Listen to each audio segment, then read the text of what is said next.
Todo mundo quer mais igualdade. Por isso, seja qual for a sua religião, ela merece respeito. Diga não à intolerância religiosa. Estar em paz com a sua fé é aceitar a fé dos outros.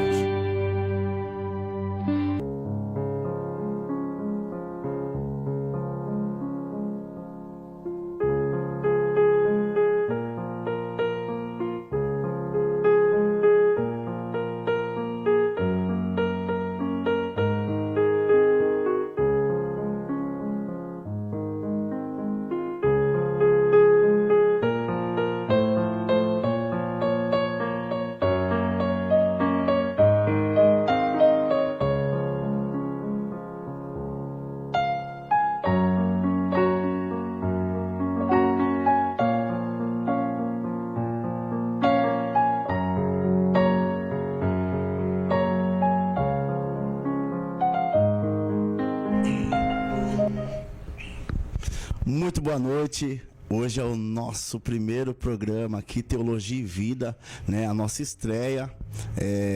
Tudo novo, né? E não podia ser diferente, né? Nós temos um convidado aqui bem conhecido, né? Ele é pastor auxiliar na igreja do Evangelho Quadrangular, no Parque de São Bento, bacharel em teologia, mestrado em teologia, né? E tem um vasto conhecimento aqui. Se eu for falar tudo, vai tomar um tempo, né? Então, eu não vou me prolongar e eu quero dar boa noite para o pastor Ivan. Obrigado pela oportunidade do senhor conosco hoje, viu, pastor Ivan? Fica à vontade aqui, a casa é nossa, tá? Obrigado pelo carinho, pelo convite, para poder estar aqui estreando, né, o seu programa novo aqui na TVV. E estar aqui, eu se sinto em casa, são amigos que gerenciam aqui, Sim, que fazem o programa, que fazem a técnica. Então, que alegria, uma alegria poder estar aqui nesse primeiro programa. Olha, eu queria já perguntar para o senhor aqui, eu vou usar o papiro hoje aqui, tá? Hoje eu estou usando papiro porque é novo, gente. E eu sou esse cara descarado que fala assim, né? Bem tranquilamente com as pessoas aqui, porque aqui é como se nós estivéssemos em casa, né? E nós estamos em casa, né?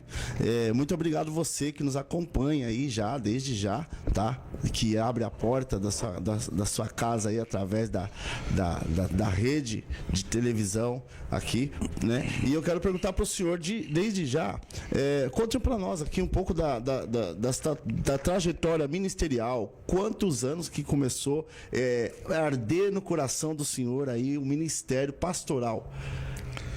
É uma história, porque quando eu venho para a igreja, eu venho da área de eventos, né? E venho para a igreja do rádio, eu trabalhava no rádio. E a gente conhece Jesus em um momento assim que a vida toma distintas direções para baixo. Certo. Né? E é interessante que aí Jesus vem, me resgata, e eu sempre fui muito afinco em fazer aquilo que era o meu trabalho.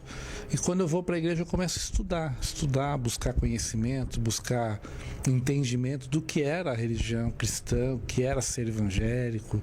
E conforme eu fui aprendendo, eu era de uma igreja pequena, aqui em Votorantim mesmo. E aí eu comecei a replicar o que eu aprendia. Então eu comecei um curso de teologia e eu fazia o primeiro módulo, terminava o primeiro módulo e eu ensinava o módulo na igreja. E aquilo foi me dando conhecimento, entendimento, até que em 2001 eu fui levado ao pastorado numa igreja aqui de Votorantim. Então, como pastor hoje, são 23 anos de pastorado. 23 anos. Hoje o senhor o senhor é da igreja Quadrangular, né?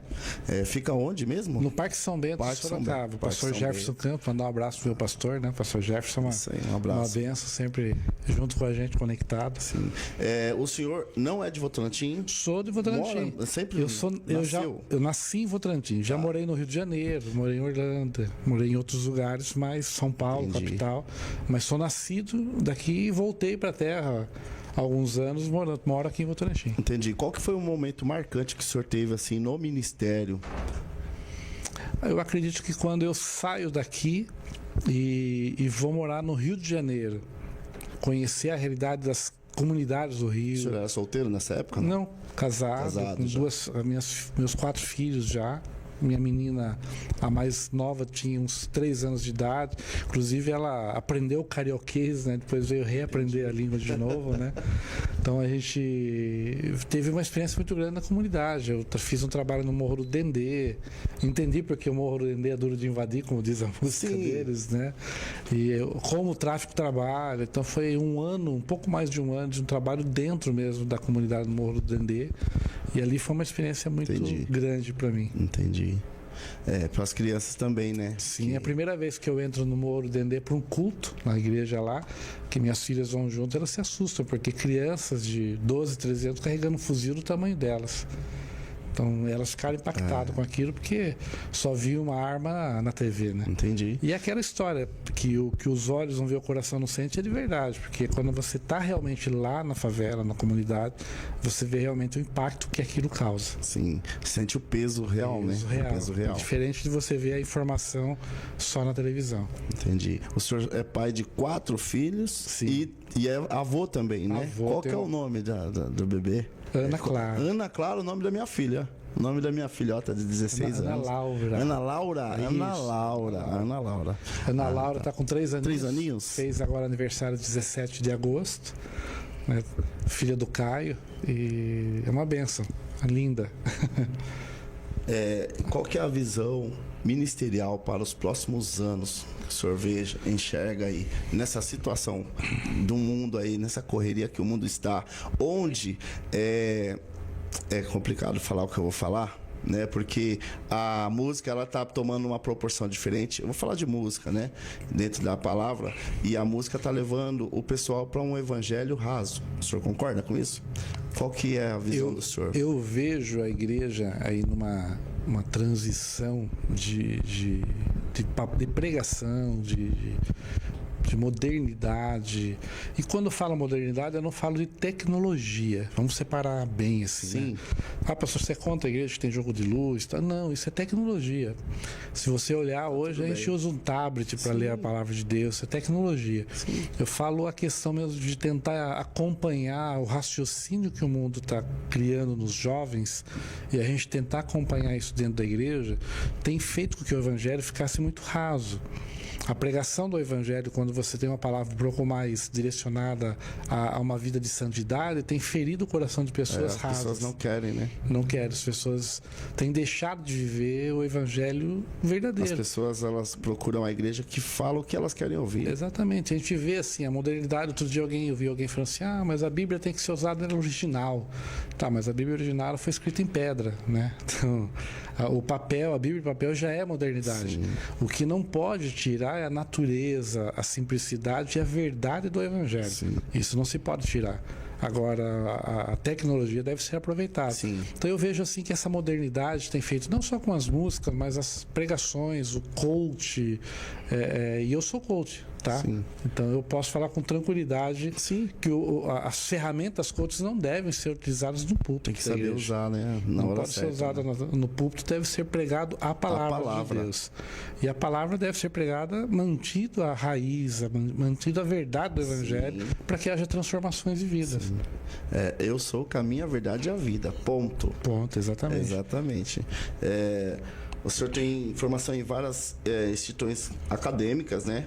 E hoje o senhor faz parte de uma academia. Onde fica essa academia? Em Boston. Em Boston. Boston, é uma academia de Boston. É vinculado nessa academia de Boston. Isso. A gente faz um trabalho de diplomacia civil. Nós temos uma extensão em Portugal, da Jetro International Champion. Uhum. E esse trabalho de diplomacia civil tem dado uma liberalidade, uma liquidez para que as pessoas que se formam na faculdade possam exercer o seu trabalho social e o seu trabalho cristão com mais liberdade. Então a gente tem dado credenciado pessoas como diplomatas civis no mundo para que eles possam exercer com um pouco mais de liberalidade o trabalho social que eles fazem. E qual que foi o maior desafio do senhor para alcançar o doutorado em teologia? O doutorado que foi feito na Unicamp, né, na faculdade FATECamp, ela considerava o tempo meu de ministério o conhecimento e uma tese para ser apresentada, para ser defendida. Inclusive, eu usei uma tese sobre o Velho Testamento, fala sobre o texto original, as diferenças do texto original com o entendimento das palavras no português. A gente tem muita palavra na língua portuguesa que ela é muito rasa. E aí, quando você vai para a profundidade da palavra no original, você tem um vasto abrangência da estrutura, né, da palavra, que faz com que a gente possa ter uma dimensão do que verdadeiramente Deus estava dizendo a respeito de um assunto. Por exemplo, você fala assim, bênção, você vai ser abençoado. A palavra barak, que significa bênção, ela significa a tríplice bênção de Deus, que é ser próspero, bem-sucedido e fecundo. Aí você fala de fecundidade, aí você fala, o entendimento de fecundidade é ficar grávido, dar à luz. Não, no texto original diz respeito em tudo que você colocar na mão dar certo. Tudo que você plantar germinar. Vai além. Vai além. Então, a minha tese foi a respeito disso, da profundidade da originalidade da palavra, o que realmente o texto nos dá de entendimento no original, perto do português. Aí você pode dizer assim, para ninguém ficar duvidoso, né? Então a tradução está errada? Não, eu estou dizendo a respeito de palavra por palavra.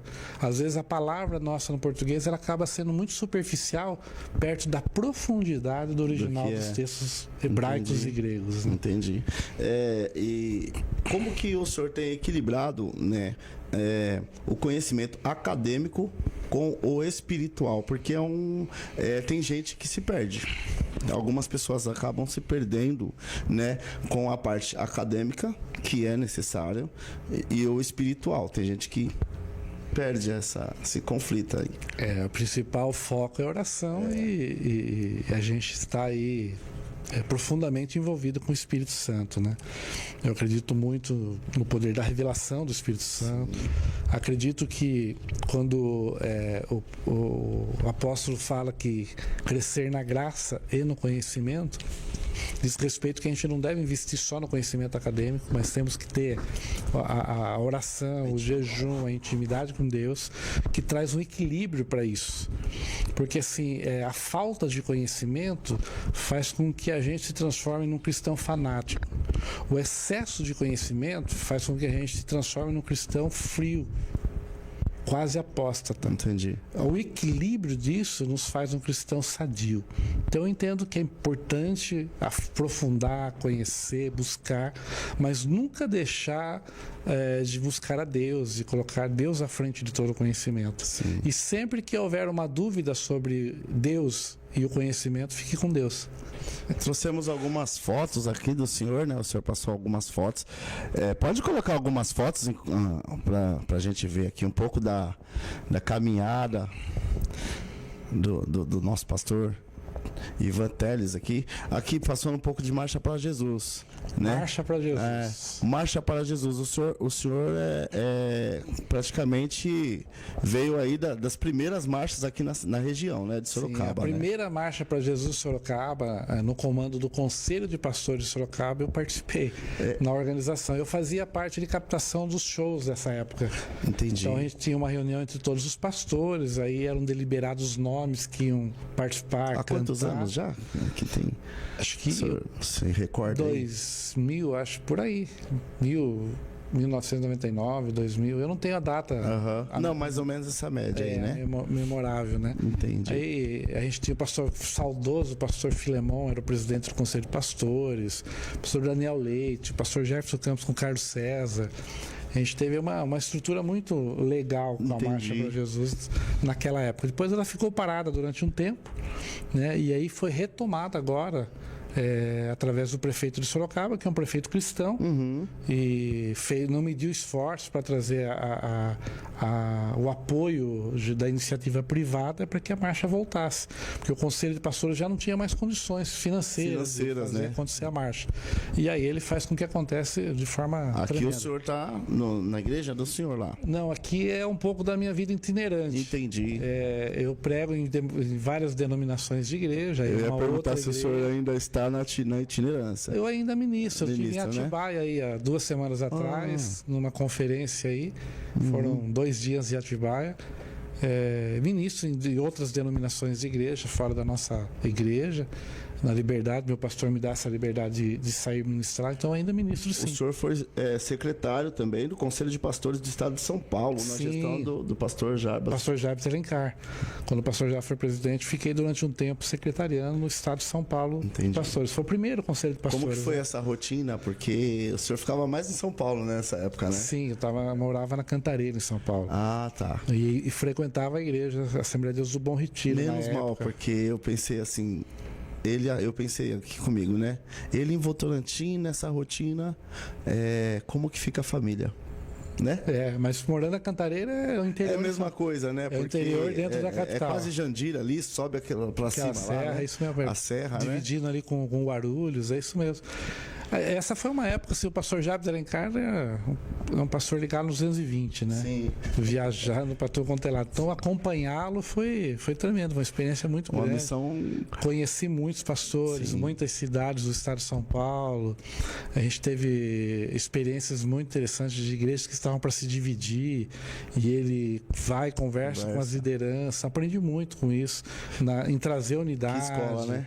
E muito interessante, porque assim, as diversas denominações, diversas culturas, diversas doutrinas, ele lidava tão bem com isso que ele conseguia trazer todo mundo para perto. Entendi. E isso foi estruturando as ideias de conselhos de pastores que existem, né? Sim. Que é romper a denominação, romper a sua doutrina, na verdade, os seus costumes, né? Sim. A doutrina é bíblica, mas Sim. seus costumes, para viver com os costumes de outra igreja junto. Porque hoje cada um se adequa ao seu estilo, né? Sim. E a gente tem que ter um bom jogo de cintura como ser humano para poder não parar para ficar discutindo, né? Em vez de fazer a obra, a gente às vezes se pega em discussões. Hoje eu tenho visto no Instagram que o pessoal tá muito, né, fica atacando A e B, em vez de pregar o evangelho, em vez de buscar cuidar de quem, né, precisa, né, de uma alma, né? Eu ajudo, eu estendo a mão para dar um alimento, e o resto que se dane. Tá meio que assim, né? Não sei se o senhor enxerga dessa mesma forma. É complicado. Tem alguns líderes, eu acho que isso é uma pena, que são muito territorialistas, e aí eles esquecem de que maior é o que nos une do que aquilo que nos separa, que é Cristo. Sim. Então, mas aquele lá usa um skate, esse aqui a roupa tem que ser longa. Viu? Esses são os costumes, né? São os costumes. A gente tem que pensar que qual é o evangelho que está sendo pregado? É o evangelho de Cristo? Exatamente. Então isso é maior do que qualquer tipo de divisão de pensamentos, de formalidades. Sim. Que possam fazer com que as pessoas se dividam. Não pode, a gente tem que puxar. Isso foi um ensinamento que o conselho me deu, de pastores, o conselho raiz, que foi criado pelo pastor Jarbas. Essa unidade. Eu me lembro um dia que havia algumas igrejas que tinham uma certa descrição com respeito ao pessoal do Adventista do sétimo dia. E na primeira vez que os pastores adventistas vieram para o Conselho de Pastores, né? O pastor Jarbas foi fazer a apresentação, que eles estavam ali, né? E eu me lembro que o pastor Jarbas era muito divertido, então ele sobe, pega o microfone e fala: pessoal, tem uma notícia ótima para todos nós aqui. Nós que folgávamos no domingo, agora vamos começar a folgar no sábado, porque a Adventista do sétimo dia está com a gente aqui. Então ele brincou, falando: guardamos o domingo, vamos guardar o sábado, vamos estar todo mundo junto e tal. Sim. Isso que é legal. Por que confrontar? Porque, não, vamos somar, vamos participar, unir. Tem uma linha de raciocínio. Exatamente. Nesse caso aí. Agora eu não concordo, então eu fico nessa igreja. Sim. Mas eu não vou criticar o que o outro faz. Sim. O de lá não concorda comigo? Deixa eu quieto aqui, tudo bem, segue lá. E quando se encontrar, vamos tomar um café, vamos falar daquilo que nos une. Exatamente. Isso daí é... Jesus, ele veio para todos, né? Para todos. O problema é que nem todos querem, né? Esse é o problema. Esse é o problema. Nem todos querem ele. Então, mas ele está para todos, né? Se você abrir o seu coração, né? Ele vai entrar. Se você abrir o coração, confessar, né? Que só ele é o Senhor da sua vida, vai dar certo, né? Agora depende de você, não depende de ninguém, depende de você, tá? Porém, né, dentro da palavra do Senhor, né, quando você vai ali assistir um culto, ou quando você tem a oportunidade de ouvir a palavra através, até dentro do ônibus, se você abrir ali o seu coração, aceitar ele como o único suficiente salvador da sua vida, você vai ter o entendimento, e o Espírito Santo, ele vai conduzindo você. Não aceitei a Jesus hoje e amanhã eu já tenho que... Não é assim. A santificação é um procedimento, é um processo que o Espírito de Deus faz na nossa vida. Exatamente. Por muito tempo eu tentei mudar a vida de pessoas como pastor, até entender que eu não mudo ninguém, eu só prego, quem muda é o Espírito Santo. Exatamente, tanto que, né, eu não se escandalize no que eu vou falar, né? Pra mim, eu não tenho mais livre-arbítrio, porque eu entendo que, pra mim, eu tenho que obedecer à vontade de Deus. E olha, mas é uma escolha. É uma escolha. Eu escolhi levar isso pro meu coração, mas eu erro todo dia. Eu não sou santo, tá entendendo? Eu não sou santo, mas eu procuro errar menos, mas erro todo dia. Todo momento, no pensamento, com o olho, com a palavra, né? E aí cabe a você querer mudança de vida. A mudança de vida tem que começar de dentro para fora. E nós precisamos entender que a mudança, ela é nossa. Sim. Nós temos que cuidar da nossa própria salvação e não tentar cuidar dos outros. A gente não consegue mudar a vida de pessoas, a gente consegue levar o Evangelho e o Espírito de Deus trabalhar, enquanto nós estamos vivendo. Você está falando a respeito de erros, né? Eu acredito que, olhando no contexto meio que teológico da palavra, o apóstolo Paulo foi um dos apóstolos mais completos, e mesmo assim ele dizia: aquilo que eu quero fazer, isso eu não faço, e aquilo que eu não quero, eu faço. Exatamente. Então é um complexo, a vida da gente é um passo a passo, é uma mudança através do Espírito Santo para a gente chegar à estatura. Por mais completo que ele fosse, ele se cobrava, né? Ele sabia que tinha erros se torna negativo, né? Infelizmente, né? Não, ele foi um exemplo, mas se torna um negativo porque aquilo pode corromper ele. E ele foi, no final da vida, ele diz: combati um bom combate, acabei a carreira e guardei a fé, firme em Cristo, até o final. Qual que é a diferença de estudar teologia? Vou voltar um pouco atrás aqui na parte da teologia. No Brasil, para o senhor, e fora do Brasil, o senhor que tem essa ligação, né? Isso é importante de se falar, porque o contexto teológico no Brasil, ele ficou muito denominacionalista. Quando você estuda fora, não é denominacionalista. É padrão.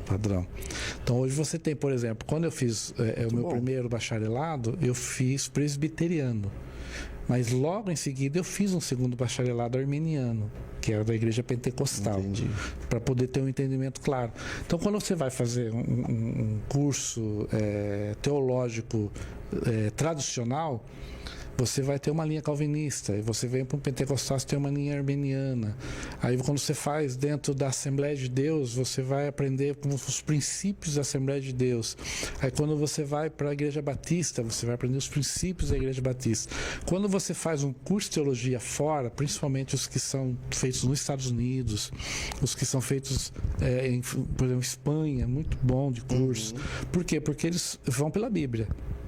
Eles até te dão a visão, isso aqui é o que Armínio pensa, isso aqui é o que João Calvino pensa, mas você tem que entender nessa linha. Qual é a linha que você vai seguir como cristão. Não tem aquela impulsão, essa é a certa, não, essa é a certa. E o nosso curso teológico no Brasil, não todos, não vou generalizar, me perdoe, mas pastor, tem aquele que é bom. Tem, claro que tem, mas no geral, até porque a maioria o bom deles... é dentro do conhecimento que eu carrego, né? Porque às vezes eu acho que sim, mas eu não aprofundei a ponto de saber que aquele não é tão. Sim. Eu até, às vezes, algumas pessoas acham que o pastor é meio intolerante, né? Eu falei, não, eu acho que assim, você quer fazer um bom curso de teologia, faça ele online. Aí o pessoal fala assim: pastor, mas por que você fala para fazer online? Porque daí você não vai ter um professor que vai tentar te conduzir ao conhecimento da igreja dele. É um padrão, né? Ali você vai ter que ir exatamente. Ali e então, quando você faz o curso online, você vai pesquisar, Você vai ler, vai estudar, vai ter Aí que o apresentar a entendimento- prova, vai ter que apresentar um relatório sobre o curso, vai ter que apresentar resumos do curso, e aí você vai estudar, vai seu pesquisar, entendimento. vai trazer o entendimento da palavra de Deus. E às vezes quando você faz dentro de uma denominação, a não ser que você seja da denominação, aí é importante você fazer o curso de denominação para você entender o que é. Sim. Mas como teologia, a diferença da nossa teologia é que sempre ela vai estar vinculada à denominação. Entendi. A Infelizmente, eu denominação. acho que não deveria ser dessa forma. Eu acho que não deveria, mas fazer o quê? Eu entendo assim, vamos lá, vamos agora, curso básico de teologia. Eu pertenço à igreja X, eu devo fazer o curso da igreja. Sim. Porque eu preciso entender qual é Entender o formato da igreja. Sim. Como a igreja trata as finanças, como a igreja trata a conversão, como a igreja trata O membro, como que ele cuida. exatamente, a chegada do membro e como a consolidação dele. Então, eu preciso fazer esse curso. Tem igreja que tem cursos distintos para isso, tem igreja que tem cursos teológicos para isso. Entendi. Agora, eu quero avançar. Aí, quando você avança em cursos dentro da denominação, você vai avançar só na denominação. Entendi. E é importante você ter um amplo conhecimento teológico. Entendi. Então, essa é a diferença. Lá fora, não. Lá fora é Bíblia, né? Os estudos são da É Bíblia. o padrão, né? Padrão, exatamente. Como que é o nome da... como que fala aqui? Pronuncia aqui o nome da escola? Wake College. É Wake. É Wake College, né? É Wake College. Como surgiu a oportunidade do senhor ser diretor aí de expansão da Wake? Eu trabalhei há muitos anos atrás na Expo Cristã, na estruturação da Expo Cristã. E dentro do projeto da Expo Cristã eu conheci um irmão, né, chamado Renato Freire. Renato Freire era diretor de expansão de algumas empresas gospels, de produção de Bíblias e também da Expo Cristã. Ficamos um tempo sem se ver. Aí a Expo Cristã voltou, ela parou, como aconteceu com a Marcha, que ela parou durante o tempo e volta. Quando ela volta, eu vou para a Expo Cristã e ele está com o stand da Jetro lá. E eu falei, o que é a Jetro? Daí ele me explica o que é, pô, preciso de você. Eu falei, de mim? Mas por quê? Eu quero que você seja o diretor de expansão da faculdade. E aí eu vou conhecer por dentro a faculdade, tinha base educacional e acadêmica para poder ocupar o cargo, e aí eu assumi essa direção. Eu fui lecionar no Paraguai, lecionei na Argentina, então viajei alguns países da América do Sul fazendo expansão, fiz expansão no Chile, Bolívia, Colômbia. Essas viagens demoravam assim em torno de quantos dias? Na verdade eram pontuais, era uma semana, passava fazendo curso e voltava, fazendo uma semana fazendo curso. No Paraguai eu tive uma experiência interessante. Na época que eu fui fazer o curso, eu dei o curso para o ministro do Exército e para o presidente da República participar do curso. Poxa, que legal. Eu tive a experiência de dar o curso para o presidente da República do Paraguai naquela época, não o atual, era o presidente da época, né? Foi em 2018 isso, quando foi o curso lá, antes da pandemia. Então, esse conhecimento com ele, o entendimento que eu podia ser capaz para isso, veio, e aí eu vim assumir o objetivo. A equipe era uma equipe muito bem estruturada que ele tinha montado, de expansão, e até hoje estão trabalhando. Hoje a Jetro e a Waken tem cruzeiros só com os diplomatas, com curso dentro de um cruzeiro. Entendi. É um negócio muito legal que eles estão fazendo. E quais são os planos da Wake College para a região aqui? Nós vamos retomar o Wake, e ela deve retomar na área de missões, que é o braço Prepara o pessoal e manda. muito estruturado para a área de missões, e a área de diplomacia civil, que é a forma de fluidez para missões e ações sociais. O senhor tem uma previsão para isso? Eu acredito que em janeiro a gente deve retomar aí os cursos aqui no Brasil. Vai ser, o senhor já tem uma sede específica? Vai ser online? Como que vai ser a intensidade? Eles são cursos que são dados específicos presencial. Entendi. Então vai retomar presencial. E qual que é o conselho que o senhor daria para quem está começando na teologia? Bom, conselho é você sempre ir para a palavra de Deus. Eu estou lendo um livro, o livro é fenomenal, ele tem base bíblica. a Bíblia ele se sustenta sobre a Bíblia, meu conselho é você ter mais de uma tradução da Bíblia. Cuidado com a NVI, vou falar claramente, cuidado com a NVI, vá para as traduções mais antigas, são traduções mais sólidas, tradução Corrigida e Fiel, tradução João Ferreira de Almeida, atualizada ou corrigida. Se prenda nessa. Se você pegar a NVI, você vai ver que tem versículos que sumiram, não estão lá. Então, cuidado, mas use várias traduções, compare as traduções. E sempre que você estudar teologia ou ler um livro teológico, vá condicioná-lo à palavra de Deus.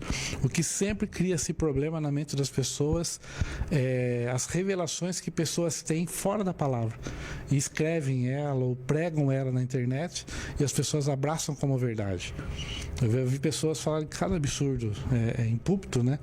Eu falo assim, meu Deus, é tão fácil, é só ler, não precisa criar um bicho de 7 cabeças, é só ler, tá escrito ali, né? Tá ali, não tá tem ali, problema nenhum você abaixar a cabeça e ler. Né? E aí, então, para você que quer iniciar, inicie sempre um curso acompanhado muito próximo da Bíblia. Não deixe nada te afastar daquilo que é verdade bíblica. A igreja e a sociedade. Como que o senhor enxerga hoje essa relação de igreja e a sociedade? Bom, a igreja ela é um braço social que a sociedade precisa. Sim. A igreja ela é necessária. Para você ter uma ideia, eu entendo que o governo, o poder público, ele não consegue chegar em pontos que a igreja chega. Exato. Então a igreja se torna necessária para a sociedade. Essa luta contra a igreja, para diminuir a força da igreja, vai somente prejudicar a sociedade. A sociedade ela tem a base da família. Quando você destrói a família, você destrói a sociedade. Então a igreja é o suporte para permanecer a família. Pai, filho, mãe, esse desenvolvimento social judaico-cristão é aplicado de uma forma que sustenta toda a estrutura da sociedade. Então, a sociedade necessita da igreja. Entendeu? Ela não vive sem a igreja. Mas é a igreja A ou a igreja B? Não estou falando de denominação. Estou falando da igreja. Do que ela presta à comunidade, né? Exatamente. E como que a igreja pode ser mais relevante para a comunidade hoje? Porque está esse combate aí, né? Que desnecessário. Para a igreja ser relevante, ela precisa sempre ter Deus no centro. Sim. A igreja não pode se movimentar pelos movimentos políticos e sociais. Pastor, exatamente. Aí você fala assim, mas então eu não posso ter um político dentro da igreja. Não estou falando isso. É necessário. É necessário. A gente precisa ter representantes. Exato. Lá no Senado, lá no Congresso, temos que ter, porque quem nos representa lá nos ajuda no desenvolvimento. Complica. Precisamos ter. O que eu quero dizer é que a igreja como denominação ser o vínculo de Deus com a sociedade através da pregação da palavra e através do desenvolvimento em cadeia, que começa nas crianças com o projeto infantil, nos adolescentes, nos jovens, nos adultos, na terceira idade, casais. Então a igreja precisa tentar desenvolver quanto mais ministérios possíveis para ser relevante na sociedade. E o senhor falou das crianças em primeiro, muitas vezes os pais, eles não vão. Mas aí a criança que leva os pais. Exatamente, ela chega primeiro, conhece o evangelho, conhece como a igreja se movimenta socialmente. Sim. E traz os pais e a família. E a rede social hoje, como que o senhor vê ela hoje para o evangelho? Importantíssimo. Né? Se você é uma voz cristã na rede social, não pare. Mas pastor, eu recebo muita crítica. Não importa a crítica, eu até penso que se você tiver... Bíblia, né? Tá na Bíblia. Eu até penso que se você postar algo, tiver 10 discordando e um que foi alcançado, você alcançou o objetivo. Então, na rede social, quando nós falamos de Deus, nós não precisamos ser a maioria, nós precisamos ser a voz de Deus na rede social. Então, nunca deixe de postar algo, se você posta um versículo bíblico, uma reflexão. Se você tem costume de fazer um vídeo sobre isso, faça. Eu vejo hoje os jovens se escondendo de falar sobre Jesus. Não se esconda. A vida é tão passageira. Não tenha vergonha. Não, a vida é tão passageira para a gente se preocupar em agradar a sociedade. Não, vamos agradar a Deus e tentar alcançar a sociedade para Jesus. Isso é muito importante. E qual que é a importância de uma liderança saudável para a igreja? É fenomenal, né? É estritamente necessário. Triplica, né? Sim, a igreja, o crescimento da igreja, ela em primeiro lugar é vinculada ao Espírito Santo. O Espírito Santo que convence o homem do pecado. Então, eu não posso colocar em primeiro lugar outra coisa a não ser o Espírito Santo que convence o homem. Mas uma liderança sadia vai fazer com que as pessoas se aproximem de Cristo através do testemunho. Eu me lembro que um dos grandes avivalistas da história, ele dizia algo assim: pregue o evangelho e, se for necessário, fale alguma coisa. Então, a maior pregação está na vida cristã, no testemunho. Então, a liderança... sem falar, você... Exatamente. Então, uma liderança tá cristã, ela é vivida. As pessoas vão olhar o casamento do pastor, vão olhar os filhos do pastor. E isso é reflexo da vida cristã. Sim. Eu vou dizer algo para você, um erro que eu cometi. A gente precisa entender que a gente deve ensinar a criança o caminho que ela deve andar. E quando ela fica maior, a gente corre o risco de tentar converter o coração daquele jovem, adolescente a Cristo. E aí a gente força ele à igreja, aperta dali. E aí a gente vai tentando converter o coração dele a Cristo. Mas a Bíblia nunca disse que a gente tem que converter o coração do jovem a Cristo. A Bíblia diz que nos últimos dias o coração do pai se converterá ao filho e do filho ao pai. Qual é a obrigação nossa como cristão? É converter o coração do filho a nós e o nosso ao nosso filho. Então, o que é o principal disso? É o amor. Então, eu vejo pais que estão deixando de amar os filhos por conta da conversão, por conta de tá afastado da igreja, não trata do mesmo jeito. Imposição, né? Exatamente. Então, assim, qual é a minha função? E eu apanhei com isso. Eu estou dizendo isso de peito aberto. Sim. Tá? Um erro que eu cometi. Somos seres humanos, né? Um erro que eu cometi. Tentar forçar filhos, nós temos que estar na igreja, tem que estar na igreja, tem que estar na igreja. Pela responsabilidade. E hoje eu entendo que, na verdade, a minha preocupação maior tem que ser converter o coração delas a mim e o meu coração aos meus filhos. Quando eu converto o meu coração, eu amo, eu dou amor, se dedico a amar, o meu testemunho vai fazer com que eles pensem: poxa, eu vou seguir meu pai, vou com meu pai para a igreja. Sim, e como que é o relacionamento? Hoje eles são todos cristãos, seus filhos? Todos têm a base cristã.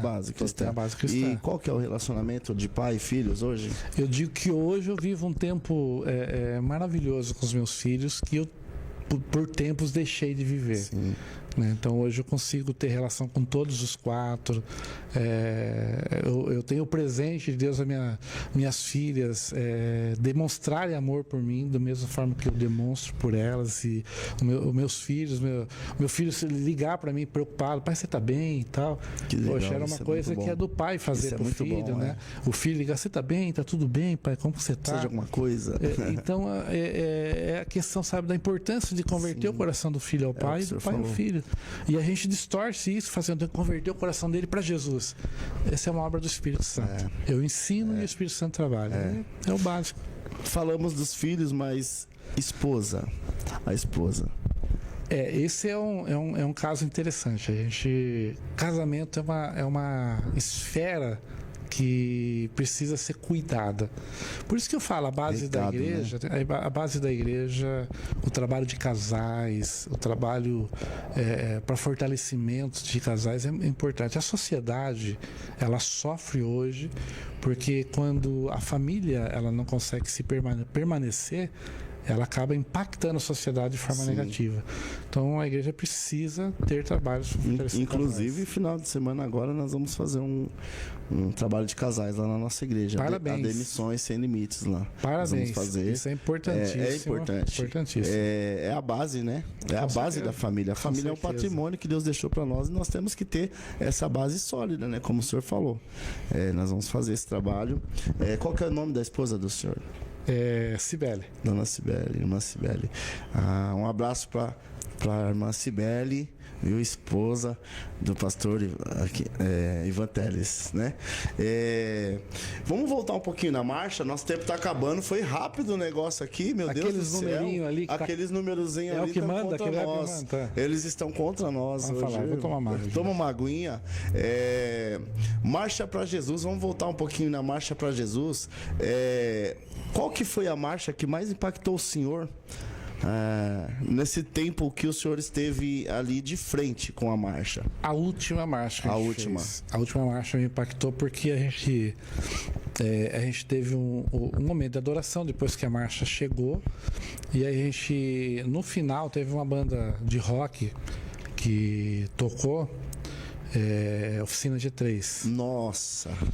E aí eles terminaram com um apelo sobre aceitar Jesus, que foi assim fenomenal. Nós tivemos mais de 600 conversões naquele momento, e posterior a isso eu vi pessoas que se converteram ali em igrejas, de visitar uma igreja e a pessoa estava tocando na banda. Nossa, que coisa linda. A pessoa está congregando lá.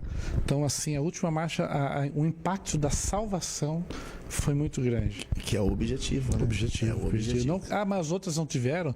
As que estão tendo hoje não tem. Claro que tem.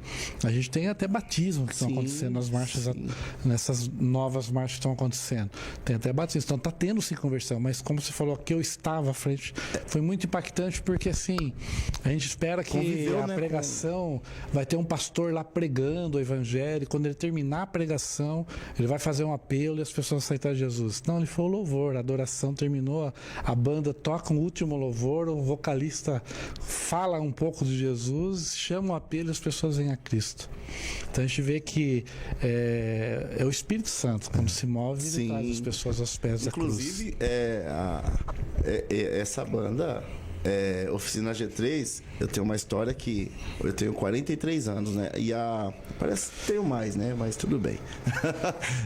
Tá jovem. Eu tenho 43 anos e a minha primeira banda, com 12 anos, eu tinha 12 anos de idade, eu tenho uma foto, né? Tocando, a gente tocava músicas.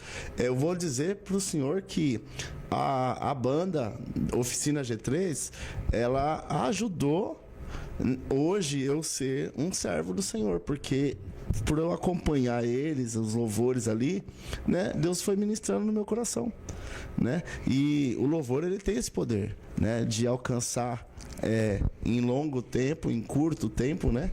E o senhor tocou numa coisa que mexe. Inclusive agora, depois de velho, que eu fui conhecer pessoalmente o PG.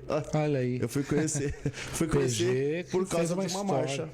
PG fez uma história maravilhosa dentro eu fui conhecer Juninho, a Fran e o Tambasco.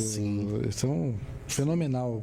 Os meninos são bons, né? São bons. A esposa do senhor sempre esteve de frente com o senhor nessa direção marcha? Ou ela ficava cuidando das crianças? Não, a marcha sempre... Eu sempre fui do evento, sempre fui de rádio, então... Os eventos que o senhor participava era... geral? Eu fiz eventos de vários tempos. Por exemplo, aqui em Votorantim nós fizemos um evento chamado Festa dos Estados. Eu tive uma parceria com o pastor Carlos Claro. Juntos a gente criou esse evento e a gente fez um evento que foi multidenominacional. Cada barraca de cada estado era uma denominação de igreja, e a gente teve um público de 120 mil pessoas na praça de eventos.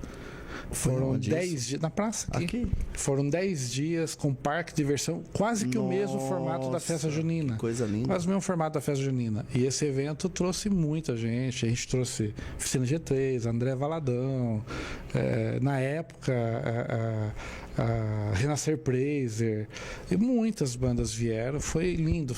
Então a gente fez aqui 2006, 2007 e 2008 eu fiz o evento onde é hoje o Pátio Ciané. Lá não era o Pátio Ciané, era uma antiga fábrica, a gente usou a estrutura da fábrica, e em 2008 a gente fez lá em Sorocaba essa Festa dos Estados. Foi um evento também muito grande. Foi único esse evento, não? Oi? Ele foi único? Foram 2 em Votorantim e 1 em Sorocaba. Ah, tá. Depois a gente não deu continuidade, porque eu fui para o Rio de Janeiro e aí a vida seguiu e ninguém deu continuidade. A evolução da marcha para Jesus é notória, né? Esse é o evento da Festa dos Estados, ó.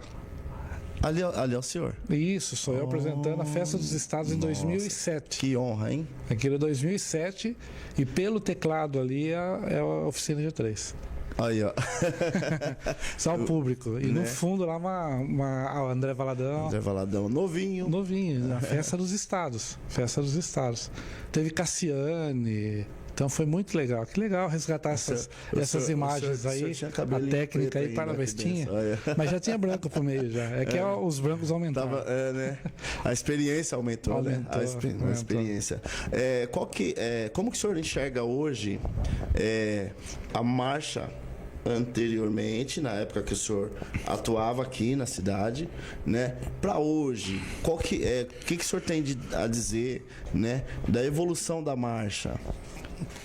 Falar de Sorocaba, Sim. que é onde eu tive mais envolvido. Sim. Poxa, a marcha eu acho uma ferramenta notável para juntar as culturas e as denominações num único evento em pró a Cristo. Isso já aconteceu desde lá do passado. Aquela época a gente fazia ela só com a estrutura do Conselho de Pastores, a prefeitura dava um certo subsídio de estrutura de som, então a gente tinha um desgaste maior para realizar um show, apesar de que os cachês que eram pagos para as bandas eram menores também. Sim. Naquela época, né? E aí a gente vê hoje uma marcha muito bem estruturada e eu tenho que dar parabéns, né, ao prefeito Rodrigo Manga, parabéns à Bem-vinda, toda aquela estrutura da Renascer que está ali em volta deles. Um abraço para a pastora Bem-vinda também. A pastora Bem-vinda sempre corre bastante. Eu né? digo para ela que ela é sempre bem-vinda. Sim, né? Sempre bem-vinda, literalmente. Literalmente. Então, assim, a estrutura que eles criaram conseguem trazer ali. Eu vi hoje o cartaz aqui, o outdoor, devia ter pelo menos uns 10 cantores e bandas que vão se apresentar. Sim. Então a estrutura que ele conseguiu trazer para hoje melhorou muito nesse sentido. Então eu vejo que o prefeito de Sorocaba tem usado toda a sua influência, seu relacionamento para fazer com que a iniciativa privada, empresas cristãs, empresas que se interessam pelo projeto Marcha para Jesus invistam para que isso aconteça de uma forma muito linda, né? Então a marcha, assim, eu vejo um movimento muito importante, porque olhando no aspecto geral, eu vou dizer no aspecto geral, é o único evento que nós temos no ano que reúne todas as denominações no único lugar para adorar Jesus. Exatamente. Depois as tribos se dividem, né? E tem que ter cada mais... uma adora no seu canto, né? Então eu acho que a gente deveria ter mais eventos nesse sentido. Dessa forma, né? Porque... Inclusive nós temos um projeto que chama se chama Sorocaba e Adoração. Ele tem mesmo meio que esse formato, né? Nós estamos estruturando ele para fazer essa junção de ministérios, Sorocaba e muito Adoração. Importante. Mas eu quero trazer ele para cá, para Votorantim depois. A multidenominação são muitos os ministérios, mas o Senhor é o mesmo, disse Paulo aos Coríntios, né? Então a gente tem que entender que as tribos precisam, sim, isso é o corpo único de Cristo, né? A unidade da igreja é o corpo de Cristo. O corpo de Cristo não sou eu. Eu vejo algumas pessoas falam assim, eu sou igreja em casa. Não, você não é igreja em casa. Você é igreja quando você está ligado no corpo. Eu sou o corpo de Cristo. Não, você não é corpo de Cristo. Você é membro, nele, né? Você é um membro do corpo. Né? E todo membro desligado do corpo tende a morrer. Sim.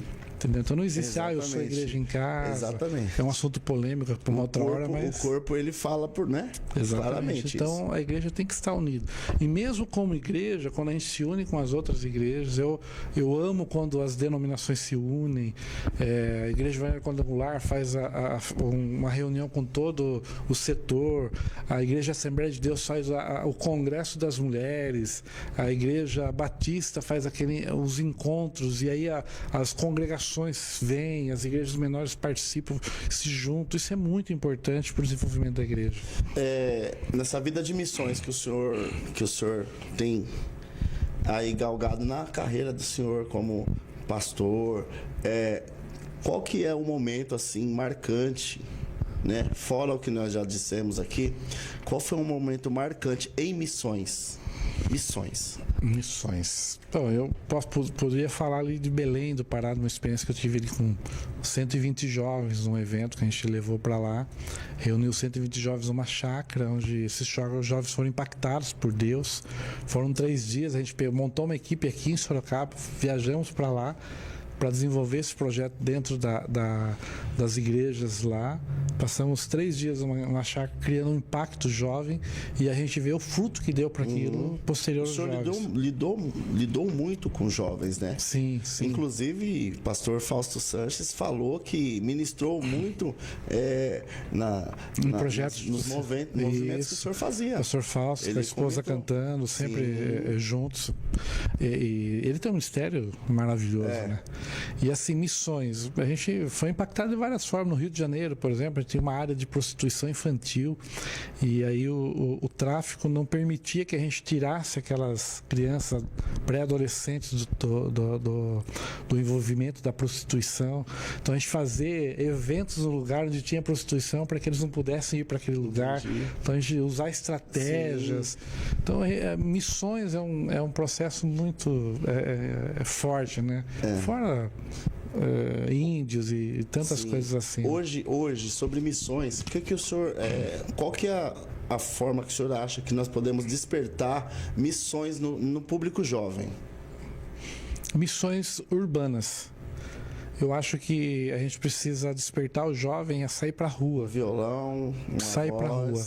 Porque a partir desse despertamento, ele pode se despertar para missões transculturais. E hoje a gente tem dificuldade, por exemplo, de trazer os jovens para dentro de um ambiente para falar sobre missões transculturais, para impulsioná-los para esse tipo de missão.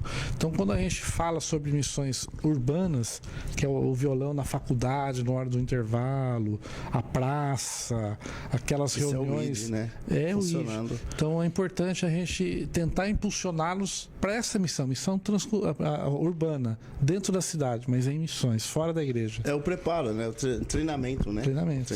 Aí ali vai separar quem vai e quem fica. Quem fica. Ali levantam pastores que vão ficar na igreja, ministros de louvores vão ficar na igreja, mas que é necessário. Sim, e vai despertar pessoas que vão ir para o ID. Porque a igreja não pode deixar o ID. A gente tem muitos países para serem alcançados. Isso. O senhor pode deixar uma mensagem, tá acabando nosso tempo, uma mensagem aí para quem nos assiste. O tempo passou. Tava tão bom. O senhor pode deixar uma mensagem para o pessoal aí, por favor? Eu queria assim dizer para você, primeiro, não deixe Jesus por nada. Dias difíceis vêm, a Bíblia diz que a noite chega, mas sempre tem o dia do raiar da manhã no próximo, né? E o que Davi disse no Salmo 23, versículo 4, eu acredito que é muito melhor do que você entender o primeiro versículo. Davi disse assim: ainda que eu andasse pelo vale da sombra da morte, não temeria mal algum, porque o Senhor estará comigo. Entenda, Deus está com você. Não importa o momento que você está vivendo, Ele está com você. Ele vai segurar nas tuas mãos, vai te levantar para um futuro grande. Entenda que as promessas de Deus sobre a sua vida são verdadeiras, são reais. São mais reais do que aquilo que você está vendo agora na sua frente, que talvez seja o celular na sua mão ou a TV na sua mão. Então, creia, Ele está com você. Não desista de Jesus por nada. Pastor Ivan Teles, eu quero agradecer ao senhor. Obrigado por essa oportunidade. E espero que alegria trazer o senhor novamente aqui no Quero deixar aqui meu agradecimento ao Heriot Kermes, a Luciana, toda essa equipe maravilhosa aqui da TV o senhor e a família. Obrigado, viu? Você que nos assiste, que Deus abençoe você também, tá? Nós vamos ficando por aqui. O nosso tempo acabou. Que o Espírito Santo de Deus esteja com você. Amém? Deus abençoe você.